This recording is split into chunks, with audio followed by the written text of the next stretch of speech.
This is Hey, what's up, everybody? Welcome back, Championship Leadership Podcast. We got Eliot Marshall with us here today out of Colorado. Thanks for being here, man. Appreciate it. Yeah, no problem. Thanks for having me on, Nate. How are you? Absolutely. I'm doing good. Doing good. So I always like to kick off our conversation with the name of the podcast, Championship Leadership. So interested to hear your answer here as a former UFC fighter and athlete, and now also as a coach and a trainer of other fighters and athletes as well. What does championship leadership mean to you when you hear that? Can you get someone to realize their potential? Employees, athletes, whoever it is, you know, everyone has whatever their potential is. Can you be a guide to increasing it so that they, and then first make sure that they actually can realize, like, wherever their current potential level is, can they achieve more? And then can you push it up a little bit? Yeah. I love that. What is there, like, is there a moment where you realize that, like, all right, you know, when you see the athlete or the fighter maybe that realizes that, hey, like, kind of, I think obviously you're always trying to grow and get better, right? But at the same time, reaching that potential, like you said, is there a moment that you see it and you know that it's happened, or what's that like? What's that process like? Man, I think it's when you see someone realize, I don't know, when you see someone get good with who they are, when you see them know who they are, first of all, that's the most important piece. And then realize that outside events can't really touch that unless they allow it. And that's when you can surpass. That's when you can really start to achieve. Yeah. Because if you think that this outside event is going to destroy you, it's a limiting factor, right? Very few people can work under that kind of pressure.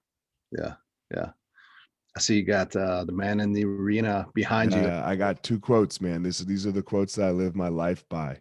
First, Martin Luther King over there, and then and we can get into why if you want, but please. Yeah, absolutely. Man in the arena is like it's kind of how I try to live my life, for sure. So it's part of what I do. So I personally believe that you can't do the man in the arena if you don't do this one first. Yeah, can you share that one? Yeah, so this one is the Martin Luther King quote. It says, "Darkness cannot drive out darkness, only light can do that. And hate cannot drive out hate, only love can do that." So first and foremost, you have to love yourself. Yeah. Right? You have to love yourself. If you don't love yourself, then it's impossible to really achieve, to like really achieve. It will crumble. Even when you do achieve, it will crumble because you don't love who you are. So then it leads to the next question: who are you? What does it mean to be you? Like when I ask, who is Nate Bailey? What does that mean? Yeah. So I know who I am, and it took me a really long time to figure out who I am, and it took a lot of crying and therapy, a lot of everything, a lot of meditating, a lot of but I know who I am. So now that I know who I am, so let's do my I ams real fast. I'm a father. Inside father is husband. I'm a teacher, I'm a student, I am a fighter, and I'm a survivor. And all of those things right there make me enough. So my question for you, Nate, is which one of those things could you falsify? Make one of them true, make one of them false. Could you do that? Could you do it? I'm asking you, try to make one of my I ams. Teacher, father, teacher, student, fighter, survivor. No, I don't. I mean, I don't know how I couldn't unless your actions weren't really truly lining up with that, right? But even when they don't, go ahead. You're not a teacher. I'm not a teacher. Why don't you call some of my students, and when I die, even if they leave me today, and ask them if I was their teacher, what's their answer? Their answer is yes. It has to be. Yes, right. It has to be yes. So it's always true. It's considered someone's teacher at some point. Right? Yeah. So they're all true. Like the only one that can be falsified is survivor. Because when I die, I'm not a survivor anymore. Okay. But every other one is true all the time. It's always true. So if that's who I am, and those are the things that make up Eliot, and they're always true. No outside event can touch them. If I do something really well and I make $10 million, oh, look at me, good job. But does it touch who I am? Nope.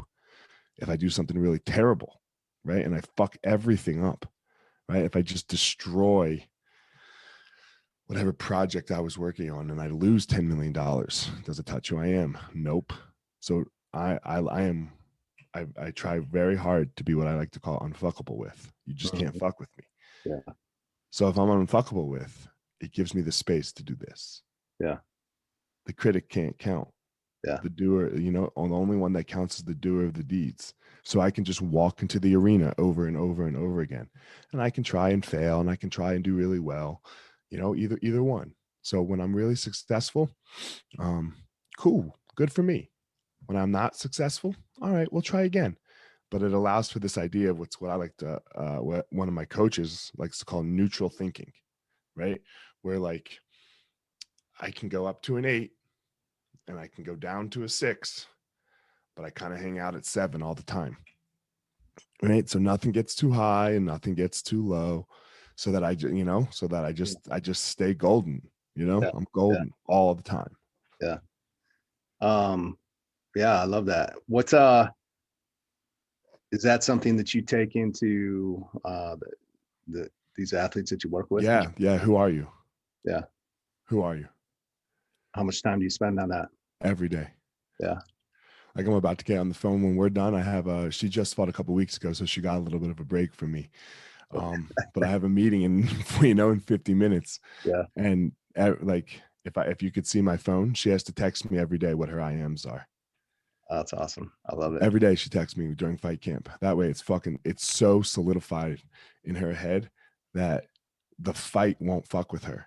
Yeah. Like so she can go out there and actually try and actually put it all on the line because she's not afraid of said outcome, and what that will do, quote unquote, to her. Like, yeah, sure, you'll have less money, but man, come on, we've all fucked up some money before, right? Right. Yada yada, like when we've all made money before and whatever, you know, it's your choice whether or not you let that touch you. It's Yeah. your choice whether you let the opinions of the outside world touch you. It's your choice whether you not let the opinions of anybody touch you. Mm-hmm. So maybe share a little bit more about you and like how's that path on that journey to get there? Like, have you always loved yourself? Oh God, no. I'm guessing no, but yeah, No. like what was that process? What was the story? What maybe give us a little peek into that journey for you and how Yeah, you so I call it the gospel of fire, baby. Like you have to go get forged, yeah, and the sword gets forged in the fire, and that's the gospel. For me, that's the gospel. I'm not super religious. I am very spiritual. Where did it start? It started as a young kid being born in 1980 to a black dad and a Jewish mom whose parents survived the Holocaust. And not the Holocaust here in America. The concentration camps. They dealt with Hitler. So fear was always my life. But if I'm born in 80, rewind my dad's life. My dad grew up, in civil rights. So when he couldn't use the same water fountains and the same bathrooms, he's experienced that, so you're afraid, and for good reason, right? Like right.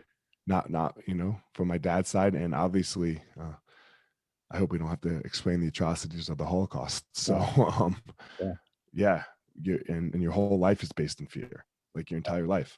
Like still to this day, man, like I was a couple weeks ago when I was going to the fight, and we get quarantined with the UFC, right? Like you fly to Vegas, they put you in the hotel, you don't leave the fucking hotel. So how for long? 5 days. Okay. So my dad like goes, Elliot, be careful. And I'm like, Dad, I'm gonna be locked away. Yeah, like I don't need but he can't help it. yeah, It's so ingrained in him. yeah, Does that make sense? yeah, So yeah, and then it like and then I had a tough life where I in the sense a tough life in the sense of at some point, let me back up and start that over. I had great parents. My parents were fucking amazing. My nuclear family, amazing. Like no one had a better nuclear family than I did. But at some point, your parents can't do it for you anymore, right? Like I got these two boys in the room next to me sleeping. They're 11 and one's about to be 8 here soon. I'm running out of time with the 11-year-old, right? He's going Right. to need the outside world, right? He's going to need his peers, his friends, to fill his cup up. Your parents can't fill your cup up. I heard a really good line the other day. It was in a show for kids. You are always, as parents, you are always theirs, but they're not always yours, Yeah. right? Like they go away from you, Yeah. you know? So, we moved to a new town when I was 8 years old. And, when we were building a house there and we drove up, spray painted with swastikas and Nigers go home and, all this kind of stuff. And so we weren't going to be very accepted in this town. Yeah. And we weren't. And that continued all the way through high school where, it was, I had, two friends. Neither one of them went to my school. I could Where'd you go grow up? South Jersey. Okay. I Wow. know it's so crazy to people, like everyone asks me this question, where'd you grow up? But it's, this was my life. Uh, and everyone's like, oh, South Jersey, it's fine. Yeah, it is. Yeah. Right. And, you like, where'd any of us grow up? It could be your town too. Right. We just don't know. Because you have to think it's 1980. There weren't many black men married to white women at the time. Hmm. It wasn't super kosher. Yeah. Right. Right. It's 41 years ago now, Yeah. almost. Right. So, Yeah. not crazy, normal. Yeah. Right. Normal. That's what the world was. So, um, That was crazy to think it was 41 years ago. right. Yeah. I was like, I know. We're old. How old are you? How old are you? 40. I'll be 45 here soon. So Okay. Yeah. So, yeah. but Yeah. yeah, that was my life. Alone, except martial arts. I always had martial arts. I started karate when I was 6 years old, and that was like my savior. That's what, like, martial arts saved my life. So that's most of my childhood, Yeah. Yeah. So, um, what was the road to the UFC for you? So the road to the UFC was first Brazilian Jiu-Jitsu. Okay. I found Brazilian Jiu-Jitsu, and right when I was 17, 18 years old, I had a friend who was doing karate with me. He dodged we were going to the national tournament, and he dodged the adult division. He went to the old man division. And you have to think karate is not the UFC, right? So you'll fight your friends. It's only point sparring. So you don't really hit each other. Yeah. And he dodged my division, and I was like, you fucking pussy. What are you doing? Right. He was good. He was very good. Yeah. So he was like, yeah, you think I'm a pussy? He's like, come over to my house next Friday. And I was like, sure, I'll fuck you up then. So I go over his house, and in 1997, I had no clue what jiu-jitsu was. And he was doing it, and he beat my ass. Wow. And I was like, oh man, I got to learn this stuff. So I learn it, and a little bit, okay, because Yeah. the closest school again was an hour and a half away, an hour away. Yeah. It's not like today, right? Where you can Right. find Well, anywhere. there's a lot of things that aren't like today. There's nothing called Uber. Right. Right. Totally. Okay. Um, there was no mass transit by where I lived. Okay. So I mean, like, if there was Uber, I would have taken the Uber. Excuse me, I Yeah. would have taken Uber to a bus station. But there's no way to do that. Yeah. So I know everyone's like, oh, you can make it happen. You couldn't then. I had a bike. Yeah. Right. And you can, and an hour by car is like 6 hours by bike. So Yeah. no. Exactly. Yeah. Um, so I learn a little bit over the summer, you know. I go back to school for my senior year of high school, and then some of these wrestlers heard, I was talking about it and something, I don't know. And they're like, yeah, we'll roll you up. And I was like, okay, let's do it. I just wanted to see because I was so intrigued. Yeah. And they didn't roll me up. I choked them out.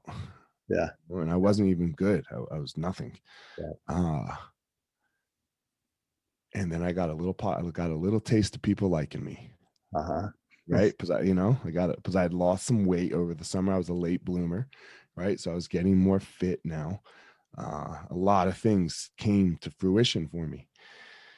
And then I like, I wanted to be accepted, and I started to be accepted. So like, how could I be accepted more? I just said I was going to fight in the UFC right there, because people started to like me. I was like, oh, people will like me more if I do that. But I couldn't say like the NBA or the NFL, because, I'm a senior in high school. I don't even fucking play on the football team. Right. I played on the basketball team, but I barely started. So from there, I moved to Colorado. I meet my teacher, who's now my business partner. Uh, trained my ass off, barely graduate college. Don't ask me.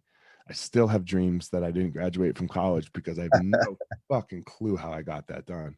Yeah. Um, I mean, Nate, I would like go, I haven't been to class in 2 months. Maybe I should go.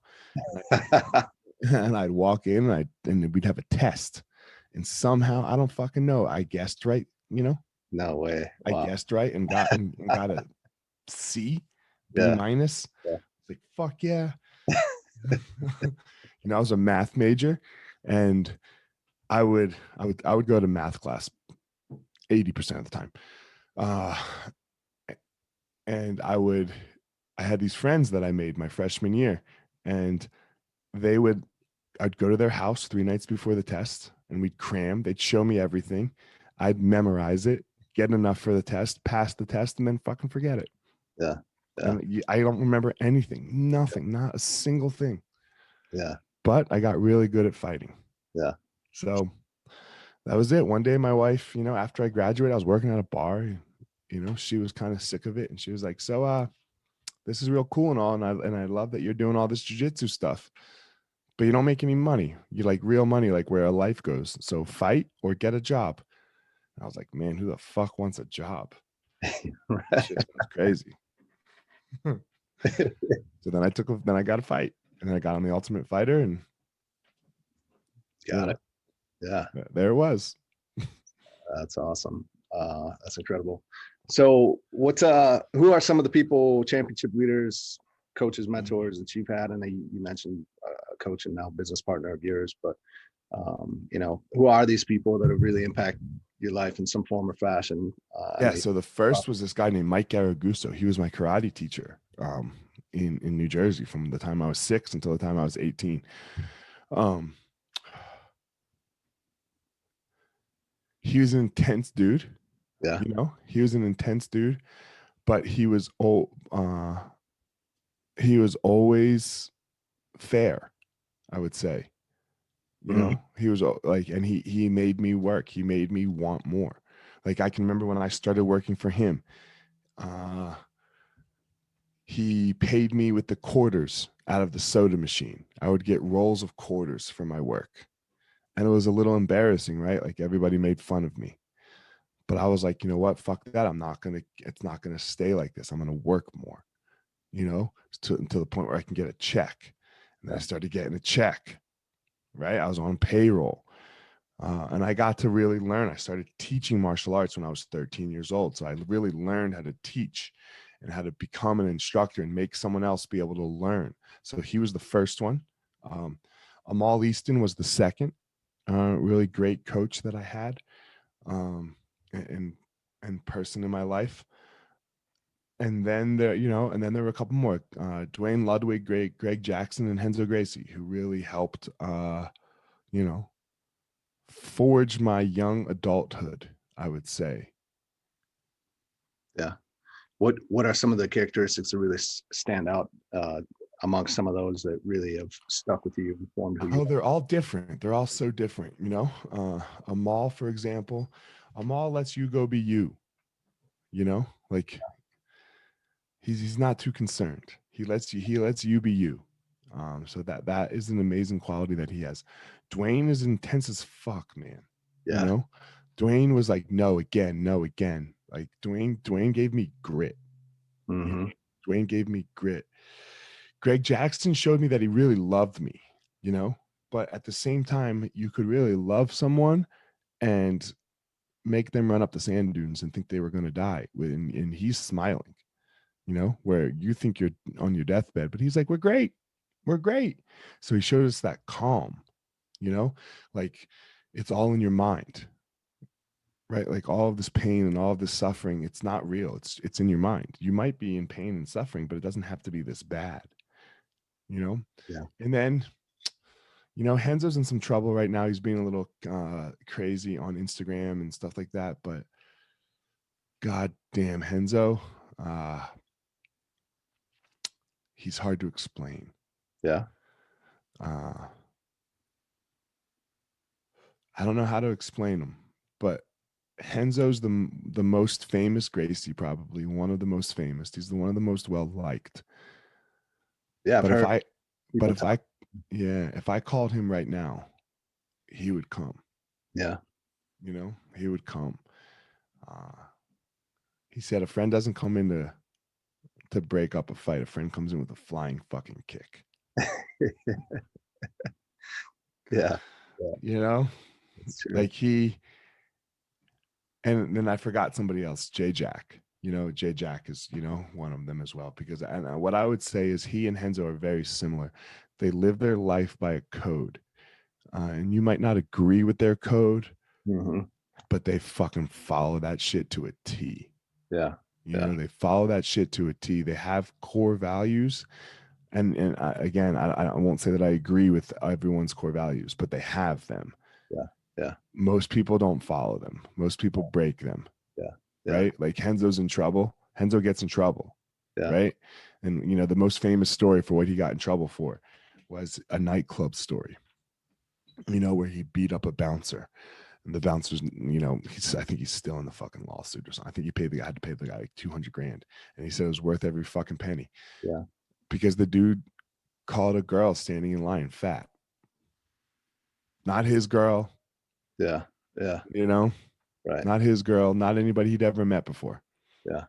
And he said, you need to apologize. And the dude didn't apologize. So he fucked him up, Damn. you know, but Yeah. he lives by a code of values. Good. Yeah. My Absolutely. friend Jay has what he likes to call a guest list and a fuck you list. Again, a code of values. So Yeah. I'm one of his best friends, Yeah. you know, Yeah. and we don't have to talk all the time or anything like that. But I get my guest list and my fuck you list. So my guest list, he asks no questions. If you're on my guest list, you're good. He'd do anything for you. Yeah. Anything. Like literally I could die and 10 years later my wife could call him and he would do it.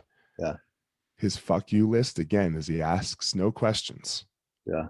You're just on the fuck you list. I could be wrong in the situation, but Jay does not care.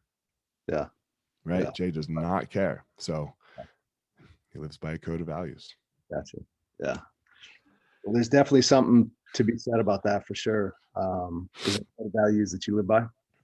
What's that? Do you have a code of values that you live by? Mm-hmm. Yeah. Yeah, my 4 rules. I'm sorry, my 6 rules of life. Can you share 'em? Yeah, you have to do jujitsu, and these are metaphorical and figurative. So you have to do jujitsu. You have to learn how to swim. You have to look people in the eye and demand respect and get respect back. If you're scared, you have to go do it. If you make your money work for you, you don't work for your money. And then the last one is you ride or die. If my brother goes down, then I go down. Yeah. Those are powerful. What's Those are my values. you have to learn to swim? Can you talk about that a little bit? Yeah, man. So again, I'm African American, right? And the leading cause of death for African American children over 2 years old is drowning. So gotta learn how to fucking swim. uh, so and swimming to me is being able to tread water. It's not being able to actually swim. It's can you float? Yeah. Can you not go anywhere? Yeah. When times are tough, right? Sorry. When times are tough, when it's very difficult, when COVID hits, can you learn how to float? Can you learn how to stay alive? I had a business that was not going to succeed during COVID, right? I teach martial arts schools. We're the antithesis of social distancing, right? But could we float? Could we make it? I have 7 schools. Yeah. Okay. That's a lot of people. That's a big nut you got to cover every month with no students coming in. So do you have the infrastructure and the structure in your business to float? and in your life, can you just tread water Yeah. so that when the current dies down and you know, every storm runs out of rain, when the storm goes away, that you can start to surge again. Yeah. Yeah. Love it. What how was the transition for you from being a fighter yourself to now helping others along that same Apparently terrible. It seems so easy. yeah. I just started the next day. Did you? Um, yeah, yeah. So it Plus wasn't I had my friends still fighting, and I was a good coach already. You know, I was teaching a lot. I was teaching them a lot already, so it was super easy. You know, uh, so that was natural. You've always naturally found yourself, mm-hmm, mm-hmm, through work and experience, of course. yeah, But mm-hmm. um, I've taught since I was 13 years old. yeah. I've always been teaching. So so the physical transition was easy. The emotional mental transition probably not so hard. It led to a breakdown in 2016 where the demons and the devils of my past that I had never dealt with came home, and Mhm. then they said hello, and they're like, yo, you're gonna have to deal with us. Yeah. You know, this anxiety that I have, I've always had, you know, little bouts of anxiety through my life. um hey, you're gonna have to come. Like, we're either going to take over your life or you're going to take charge of your life. So I had to learn how to take charge of my life. Yeah. Yeah. What uh let's start to wrap this up here. What is what's the vision for you, the impact you want to make, even Oh, I have it right here. I have what I want. Oh, the impact I want to make. Oh, I just want to touch a life. I want to vision back, touch like one life at a time. You know?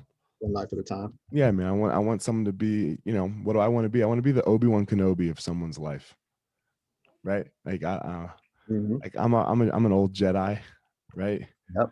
And I'm not gonna go fight Darth Vader anymore. But I want you to go fight Darth Vader. Yeah. And I want to be you, and I want to be your guide. Why is that? You just something inside you that's always been that way, or I mean, I'm the same. I just curious where that comes from for you. You can leave a legacy, right? Yeah. But if it's based on personal accolades, you're gonna have to be the goat, right? You're gonna have to be a goat. You're gonna have to be Michael Jordan. Right. The odds of that are very, very small, Yeah. right? Yeah. But if you could be, if you could touch someone else and then really change their life for the positive, you change the world as well, Hmm. right? So Yeah. then how many people can you touch? Yeah. Can you go touch somebody else? You know, and can you your impact on the world for the good might be just as good as Michael Jordan, Yeah. you know? So uh unfortunately, look, I'm 40. My Michael Jordan days are over, right? Um but we are a socialized society where we need other people. So that's why, I guess that's Yeah. what I would say. You know, people, so many people touched my life, Right. like for such a in such a positive way that like I can't pay it back to them. Hmm. The only thing I can do is pay it forward to somebody else. Yeah. Right. Yeah. I love it. What's final question here as we wrap this up? Mhm. What are one or two things that, if the listeners were to take action to implement today for themselves, outside of everything we've already talked about, um, what would that be? Well, first of all, I would ask everyone to sit down and figure out who they are. Yeah. You know, like go through, like, what does it mean when you say I am? So I am Elliot, or I am Nate, whatever that may be. What is, put some work into that. And then, well, you know, what I did was I have a 10, a 5, 3, and a 1 year goal. And I, you know, like, my 1 year goal has to help lead to my 3 year goal. My 3 year help lead to my 5 year, my 5 year to my 10 year. So where do you want to be in 10 years? Like, what do you want your life to look like? Because, you know, so often we go, oh, New Year's resolutions, right? Like, Yeah. and then that shit ends by February because it's not pointing at anything. Yeah. What's the North Star of your life? Where do you want to be? What do you who do you want to be? What will you have? What will you have to do? Yeah. What's the 10-year for you? My boys love sports, love Yeah. them, love Yeah. them, and they just play and play and play, and they're pretty decent. So I would love for them if they want to. Some of this is dependent on other people. Yeah, you bet. Um, so if they still want to, I would love for them to be playing college ball. Um, my wife and I traveling with them, and I have booked speaking engagements to go along with some of the travel. Yeah. Yeah. I would like 3 to 4 big vacations a year with just me and her. Quarterly Jocko style, like retreat seminars, weekend retreats, 3 big revenue sources, a successful Brazilian Jiu-Jitsu competition team. And then I want Anna to be a world champion if she still wants to be a world champion. Yeah. Uh, so, I've had this student since she was 15. Yeah. And then I would still like to be teaching on Tuesday and Thursday nights, like I am teaching right now. Awesome, man. That's my 10-year goal. Love Not the a lot. appreciate it. Nothing too crazy. Yeah, right. Nothing too crazy. But clear, that's for sure. What's anything else for the listeners before we wrap this up? Yeah, man. Go check me out. Fire Marshal 205 on Instagram, on my website, eliotmarshall.com. So yeah, go check it out. See if there's anything that that resonates with you. If it does, give me a follow. That's it. Yeah. Just give me a follow somewhere, YouTube, Instagram. I don't really hang out too much anywhere else. Like, like Facebook. I'll scroll Facebook, but then I want to shoot myself in the head afterwards because it's so fucking terrible. Yeah. Yeah, I don't really do. I mean, the same thing. I'll scroll Twitter, but I don't really respond too much on Twitter. But yeah, Instagram and my website. Go check it out. I have a book, The Gospel of Fire. I have a podcast, The Gospel of Fire. So yeah, go check them out and give me some feedback. Tell me what you think. Appreciate everybody. Absolutely. Thank you, man. I appreciate your time this morning. All right, take care, man.